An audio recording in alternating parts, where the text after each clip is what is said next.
1.5 miles. So about a mile and a half around the city is this wall. And of course, there's all these different gates. For example, the next verse in chapter 2, verse 13 says, "And I went out by night through the valley gate to the serpent well and the refuse gate, or the dung gate, and viewed the walls of Jerusalem, which were broken down, and its gates, which were burned with fire." So again, going back to probably, I think, our first week, we talked about that Nebuchadnezzar, his captain, and all those, they came in and they destroyed the temple, the wall, the gates made of wood. They were burned down. So basically, this whole city people could have access to it, and in however many different ways through these gates. So it was not fortified at all. And so Nehemiah is now going to this gate and basically viewing the city. Now, I do want to point out some of the things that you might not know, and hopefully y'all can kind of tell where I'm at. Like over here, this is the Kidron Valley, and this is the Central Valley. I wanted to point those out because sometimes if you're reading through the book of Kings, I think Elijah and so on, they talk about going to the Kidron Valley. And what you may want to picture when you think about the wall of Jerusalem is Jerusalem's up on a hill. I guess I didn't realize this until when I started preaching, golly, whenever it was, I can't remember. It was in the 1900s. Think about that. It was in the 1900s. It is kind of funny. I don't think I've ever said that before. But anyway, thank you very much. It's one of those where if you read like the journeys of Paul, and if you try to trace where Paul's going, he's in this northern country, and he says, I've got to go up to Jerusalem. And you're like, well, wait a minute, why in the world is he going up to Jerusalem? Because he's already north of Jerusalem. So is my map wrong? And no, he's talking about elevation. He's not talking about latitude. He's talking about elevation. So again, Jerusalem's up on this hill, so these valleys are, beside them. And sometimes as you read, especially the book of Kings, you'll see how they are traveling in and out of these valleys. So you have verse 13 begins this whole idea of all these different gates that are going on. Now there is this, this has the refuse gate. Some translations have it the dung gate. This is a gate on the eastern side of the city, through which, again, basically the filth and the refuse of all the city, and it was carried off into the Highland Valley, which is in the bottom part of the map. So when you get this map, if you look at the very, very bottom, you're going to see that is the refuse gate, or the dung gate, and so they would basically take all the refuse. And so this is kind of where Nehemiah's at.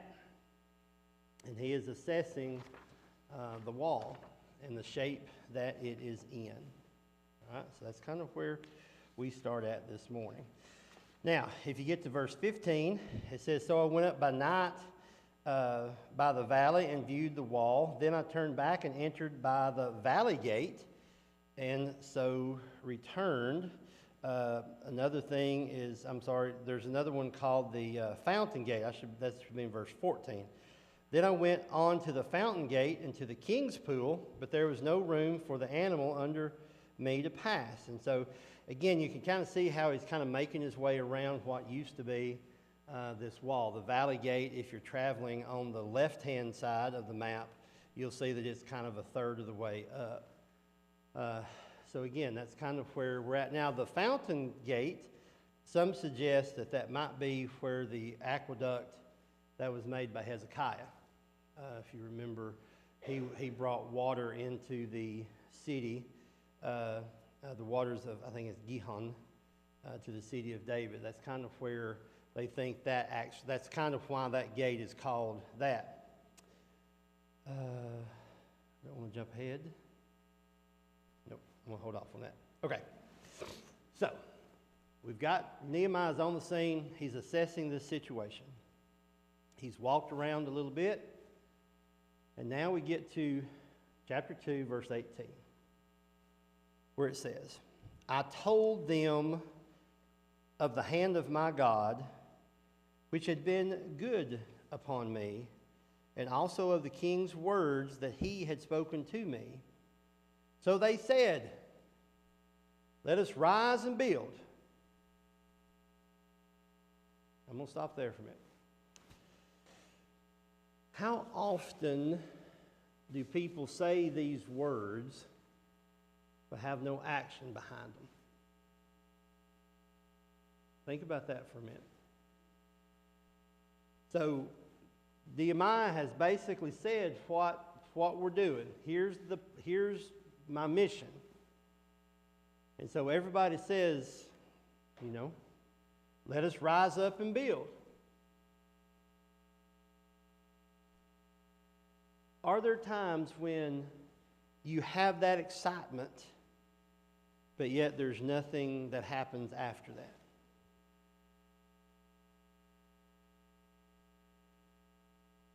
Does things like that happen within a church?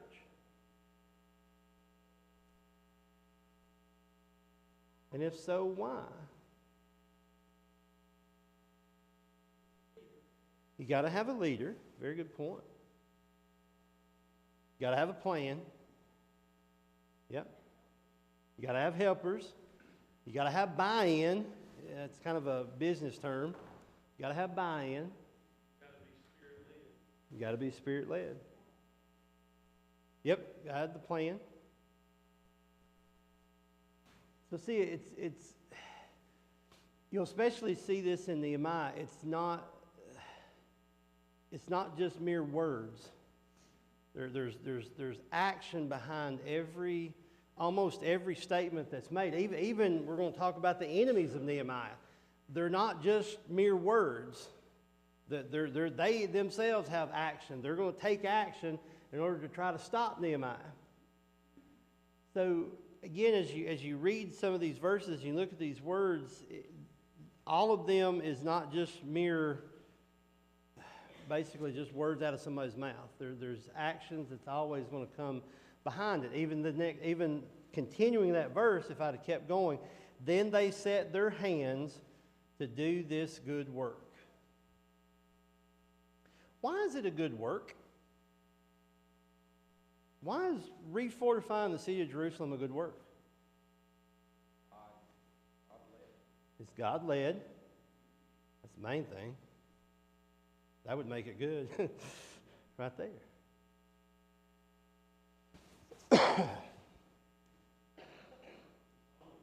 It's an honorable thing to do.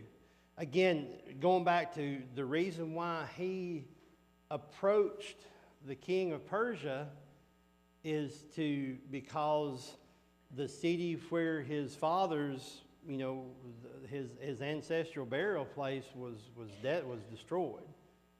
So again, even from a personal standpoint, you could say it was a good work. But again, throughout this so far, this has been a mission that God has sent Nehemiah on. And so therefore, Nehemiah's got to continue to do this, even though we're going to read, there's going to be a lot of opposition to it. So everyone, we've got a leader. We don't have a laid out plan as far as already written down, but we know the plan's there, and we're actually going to get into that here in just a minute. We've got buy-in from the people. We've got Spirit-led, so here we go.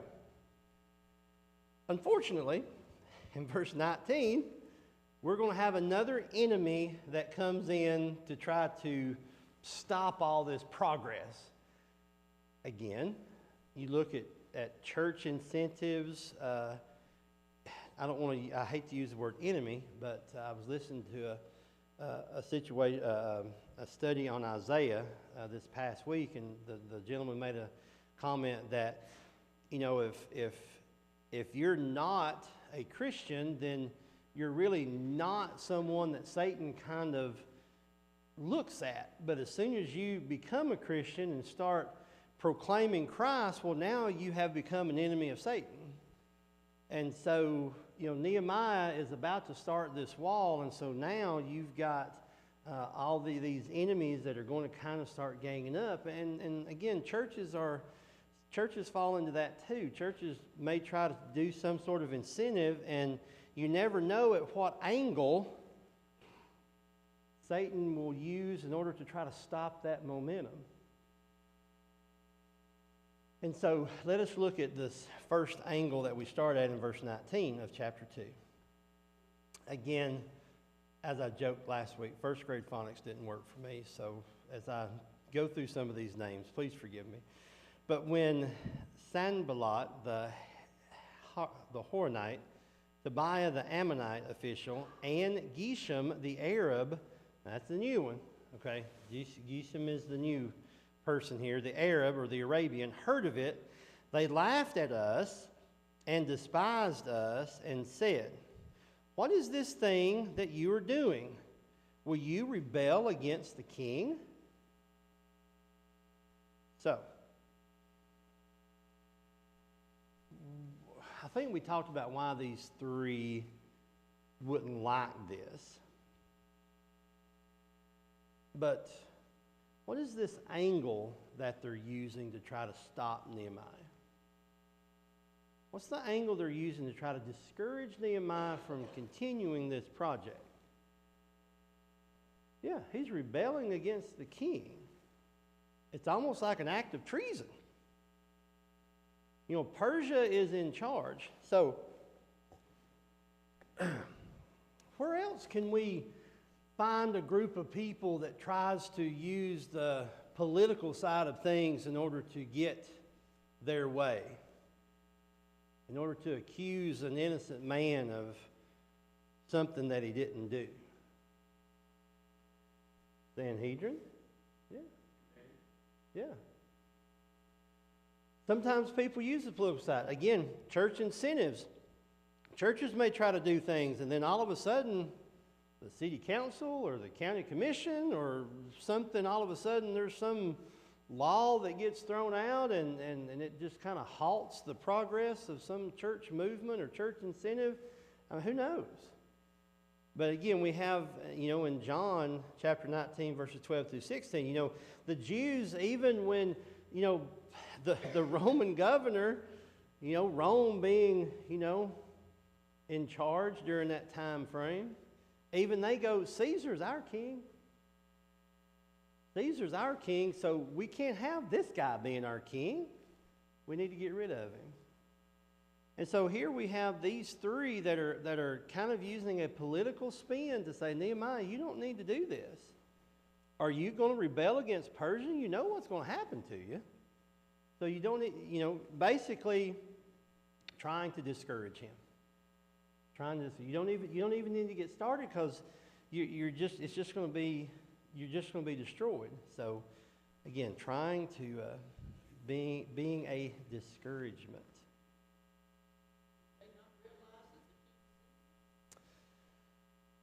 Well, I don't know if he told them that or not.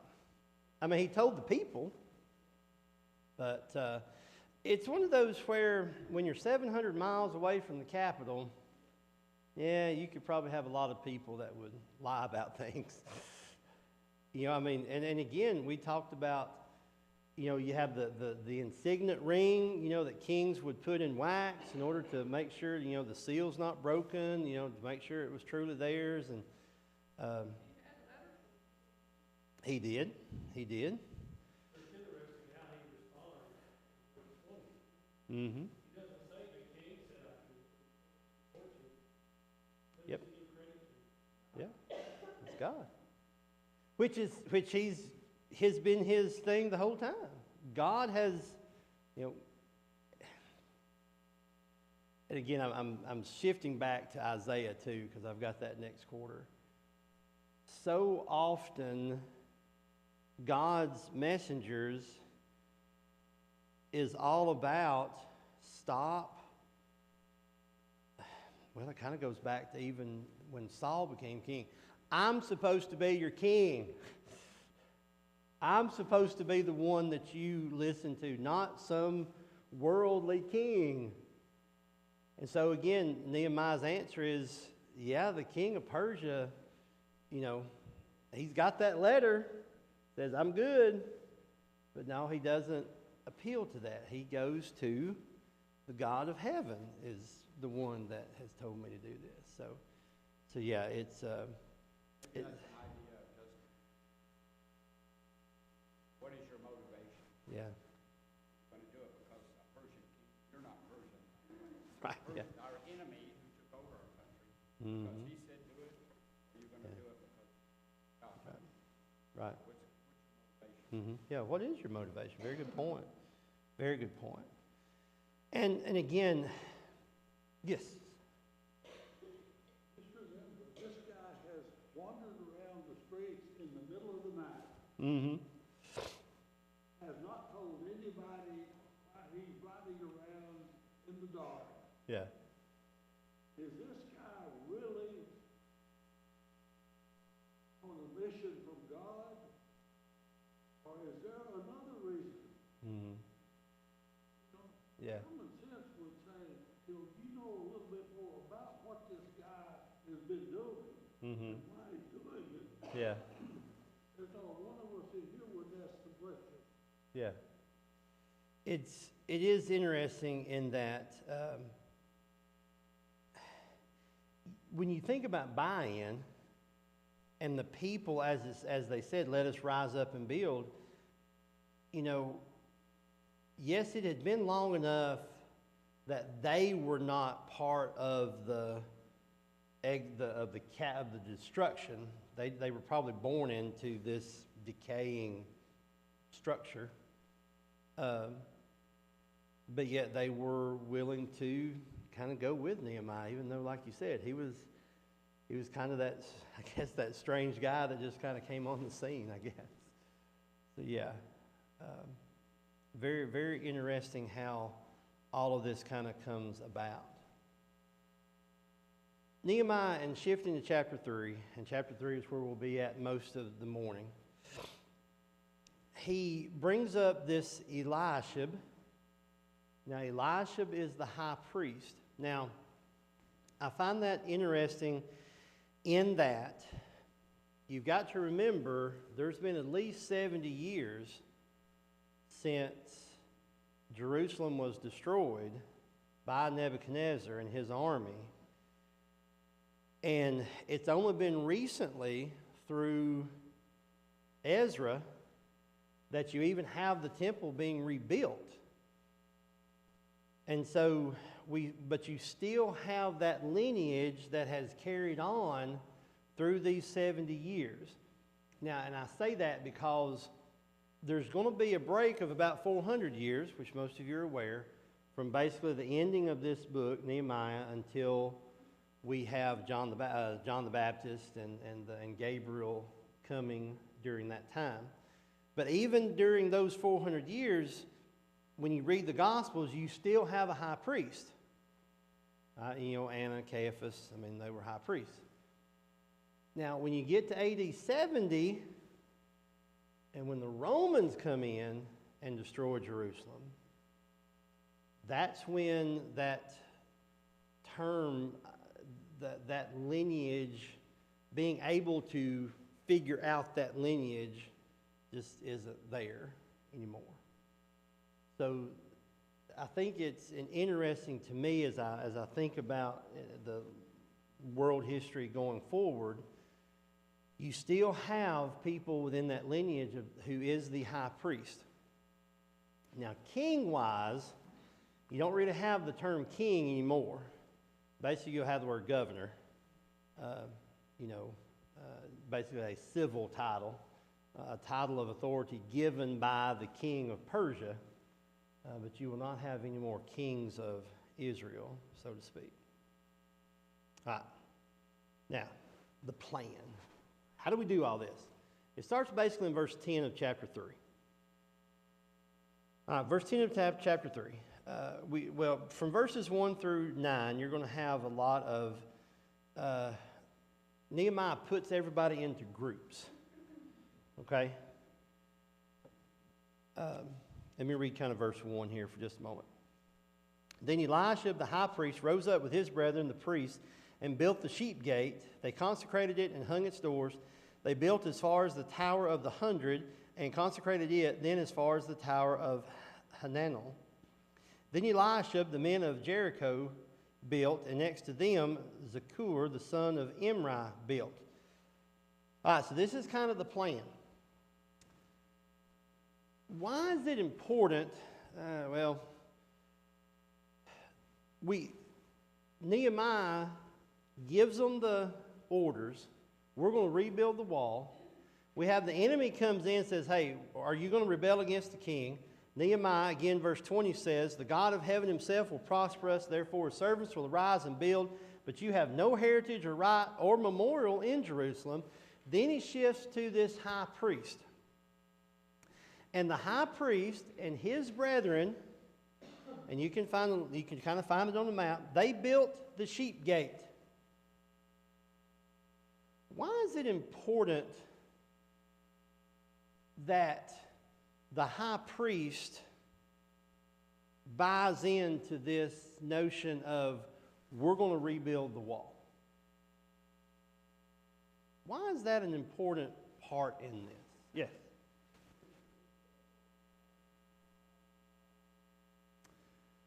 Probably not. I mean, as far as organized army, no. And I think you'll see that as later on when they are kind of oppressed, basically they take up arms for themselves. It's almost like a militia. It's kind of how I would describe it today. So, yes. And they don't have much of that. Yeah. And even if they had a wall, it appears as all the gates are still broken down too. So there's all kinds of entry points to this. Really, to your question, Yeah. I think there's a physical rebuilding of the wall, but there's also a spiritual rebuilding of the city. Mm-hmm. Okay. To have the spiritual leaders leading that cause, Mm-hmm. being at the forefront, Mm-hmm. kind of a rallying call for all those in the city, Mm-hmm. come go with me. Yeah. Do what I say. Yeah. Yeah. That's a good point. Both physical and spiritual renewal. Very, very good point.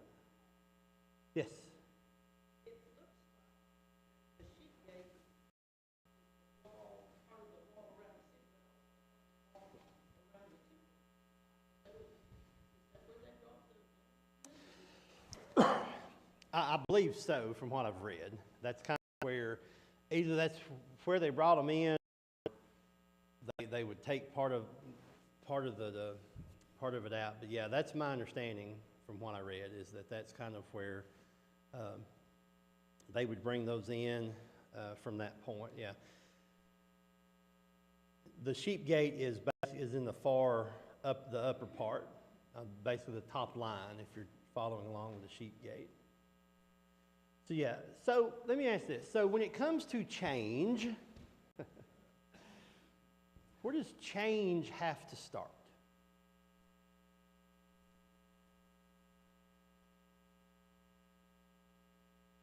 Where does change have to start?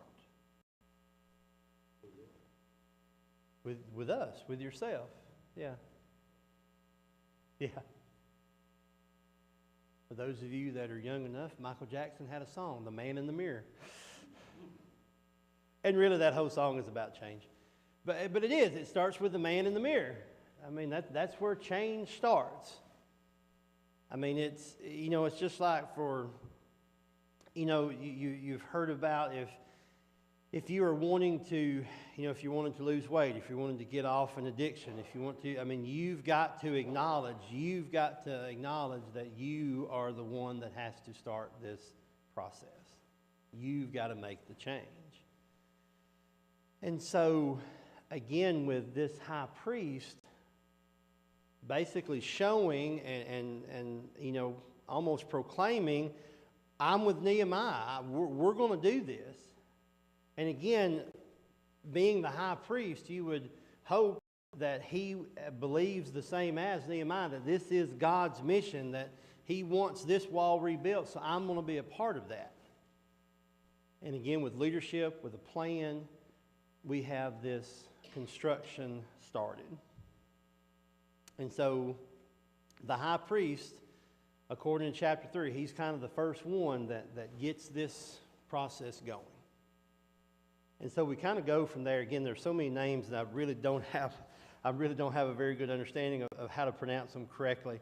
But you can go through verses 2 through 9, and you've gotten the sons of Hesaniah built the fish gate.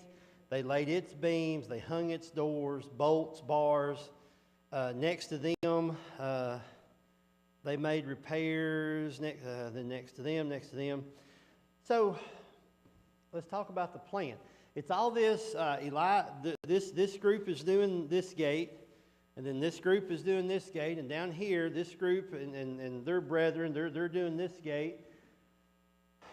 Why is that a good plan? Why? And I'm not saying because that, but just from a human standpoint, if you're in leadership and you're tasked with building this 1.5 mile wall, why is it a good tactic that you have these groups doing these different parts of this wall?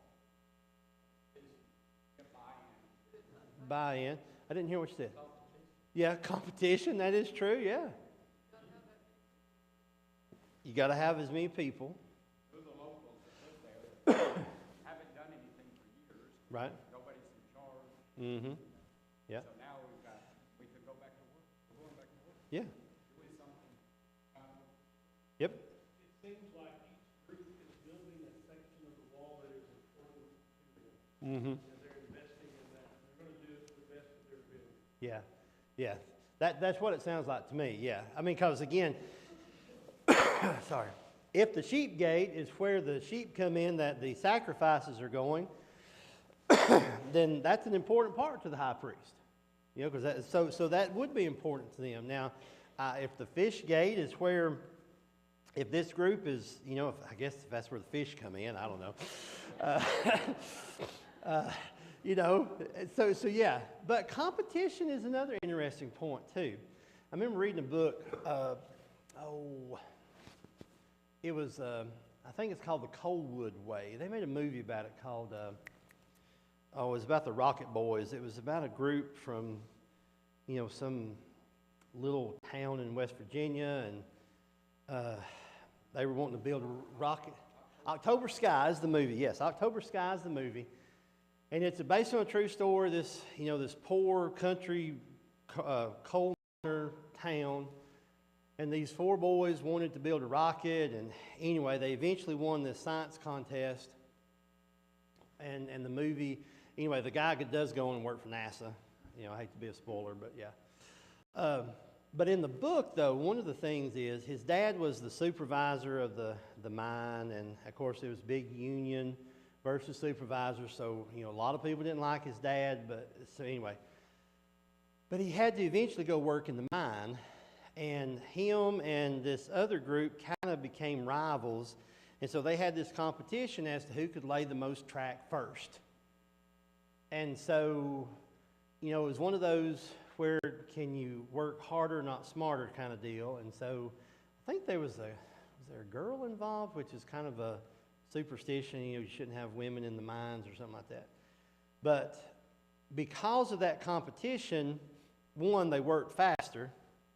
But also, in that book, he was like, okay, if we start here building this track, by the time we get way down there at the end of the day, we're exhausted trying to carry, our supplies from here to down there. So they then said, well, we know we can get that far, so let's start there and work back this way. That way we're not so tired at the end of the day. So, again, it's one of those strategic type things. And so you've got these groups of people building this wall. So is there some, I'm going to get my gate finished before yours?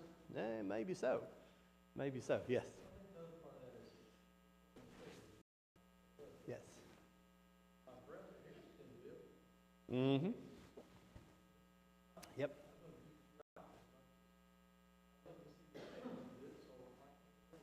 Yeah. Yeah, and that's important, especially when you have the buy-in that we're doing this for everybody. We're doing it for everybody. Yes.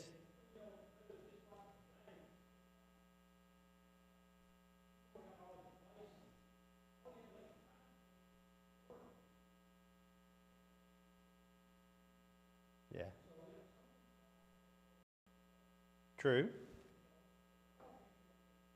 That's a good point, yeah. Because they can learn from each other. Yeah. It does. Yeah. That is. Mm-hmm. Yeah.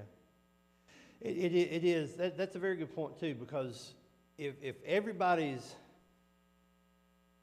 if this group over here lacks some knowledge on how to kind of do this gate, then they can go over to this group and kind of they're doing it. And then that way, everybody's not just standing around waiting on this one gate to get done, kind of deal. That's a very good point, too.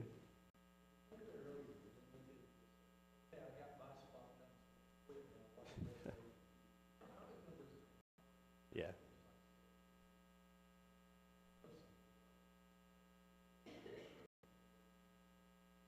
Mm-hmm.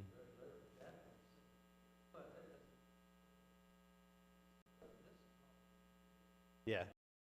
I think because of what we know in the end, how quickly this wall gets done, I think it's definitely true that it's not just, okay, I'm good.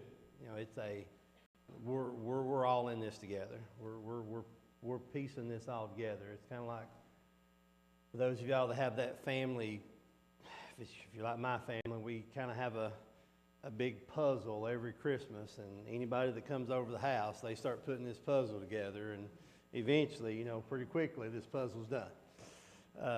Well, this wall is kind of that way. You've got all these people that's working, and what's so funny is that in the beginning, as we're discussing it, it's so exciting, all these people, you know, working together and doing all this, and probably next week we're going to find out we got people that don't like what you're doing, and so we're going to try to come in and stop it as best we can. And that's really, again, but that happens even today with church incentives and church movements where we're doing something good, things are going great, and then got people that tries to come in and stop that momentum.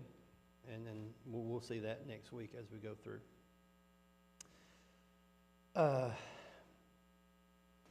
One thing that, and again, this is just some personal knowledge I have.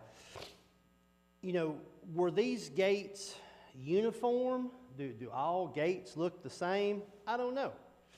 I do know this is kind of one of those things that happened during World War II. I lived in Oak Ridge for about 7 years, and Oak Ridge, for those of you that know, it was basically built in 1942. Like the whole town was built in a year. And they had 5 styles of houses, A, B, C, D, and E. All right? And all the B houses, they look exactly the same. You walk in, where the coal gets shoveled in. Over here is your kitchen. Over here is a bathroom. There's 2 bedrooms and a big, long living room, dining room area. Every house looks that way. And they did that, the books I read later, they did that.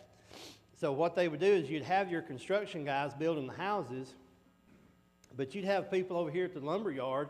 They were doing the exact same. I need 200 2x4s that are 8 foot long because it goes to this house. And so it wasn't, they didn't have to kind of, measure every house and every dimension because all of them was going to be the same. And so it just amped up production because they were able just to almost make a kit. This house gets this kit, this house gets, and so on. And so was every gate the same? I don't know.